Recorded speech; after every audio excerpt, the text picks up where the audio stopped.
And I did not order the Inspector General or any police officer to carry out any extrajudicial anywhere. Your Excellency, what I did was to state the law. And as a lawyer, I have studied, read this law, and I understand what the law says. And what I told the police officers is, if you will not find me anywhere where I said somebody should be shot to be killed, you will not find me anywhere where I said that a police officer should take orders from myself. No. I restated the law and reminded them what the law says. And for the benefit of those, Your Excellency, who have been speaking out there, I want to read for them the National Police Service Act, Section 61(2), and Schedule, particularly Schedule 6B1. Your Excellency is very clear on the use of firearm. And I want to read it verbatim.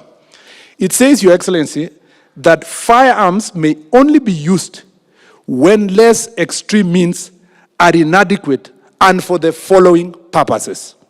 1, saving or protecting the life of the officer or other persons. 2, in self-defense or in defense of other persons against the imminent threat of life or serious injury. C, protection of life and property through justifiable use of force. D, preventing a person charged with a felony from escaping lawful custody. 5, or E, preventing a person who attempts to rescue or rescue a person charged with felony from escaping lawful custody. Your Excellency, I'm not the one who wrote the law. The law says a police officer, when faced with a situation of a threat of his life, must be able to use the firearm. And particularly when sometimes police stations are banned, people think, it is police, forget about it. But when you go, if you go to Kikuyu now, where I went 2 days, we went with the IG and the PS and the team, we found that the entire Kikuyu law courts were banned. Everything, exhibits, people's title deeds that were deposited in the court, documents, of all kind, were raised down, and the court was completely banned, Your Excellency. And I don't know what the relationship between the court and the Maandamano.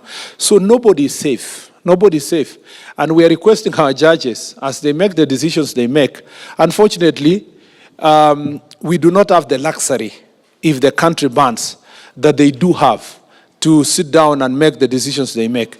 If the country bans, nobody will be spared. Not a politician, not a cabinet secretary, not a judge, not a police officer. We need there is a feeling that the judiciary is leaving the safety of the country to executive.